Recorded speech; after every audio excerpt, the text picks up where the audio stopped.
Hello class, my name is Brianna Moore and I'll be teaching you today about lab safety. First of all, I'll take you back to the region where it all began. Lab safety was originally brought up in 1970. Yes, 1970. Ladies and gents, that's where all the labs stuff, lab safety rules became big in high schools because before it wasn't. But now it is since 1970. We're gonna first get you started on student protection. Yeah, I said it, student protection. And these are the things that you'll need when starting a lab, before starting a lab. Goggles for one. You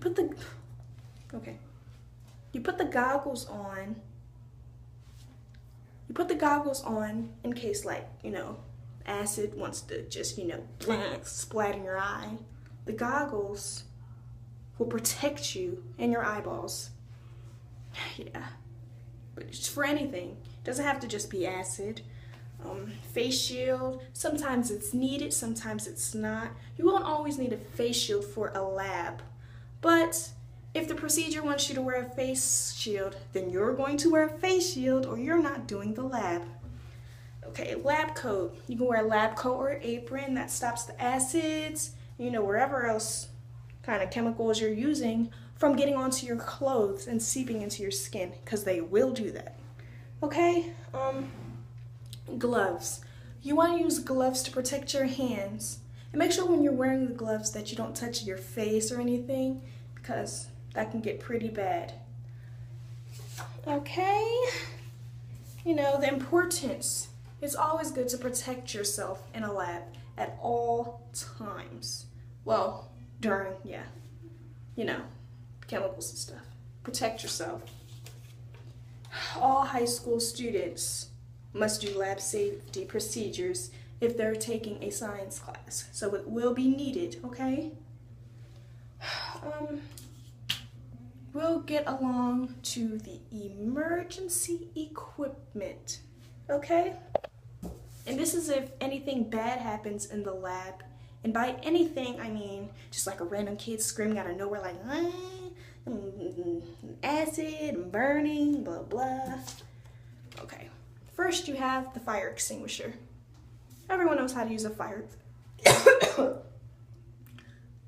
take it, you squirt it on whatever on fire. You also have the fire blanket. If there's a big fire in the corner, you just you open up the blanket and throw it on top. And that's the fire blanket. You also have the eye wash station.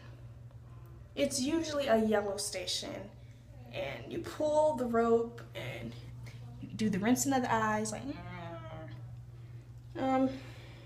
the safety showers. Some schools have it, some don't, but that's in case you get any chemicals on your body or it spills on you totally and you have to take a full body shower. But if you are wearing an apron, then you won't have to worry about it. Okay? And there's also a first aid kit if there's any cuts or minor accidents that you might need it for. Okay? Always make sure you throw away the bad stuff. Throwing away the bad stuff as in broken glasses. There's no reason to keep the glass. You must always throw it away. The chemicals on it, other people can touch it, get the chemicals on them, then they'll be taking the chemicals home with them, to the family, the government. I don't want to talk about it. Okay, throw away the bad stuff. Acids, chemicals, all the stuff that you're not using anymore when you're done the lab, make sure you dispose of it. Always make sure your hair is not in the way. You don't want your hair all right here when you're doing a lab and just all in the chemicals and you just gets in there and slaps you in the eye and it's in your eye. You don't. Always have your hair tied up. I'm going to show you an example of a lab gone wrong. This is what you don't want to happen. Okay, There's a paper. It's on fire. What do? I'm going to touch it. Oh my gosh, I burnt my finger.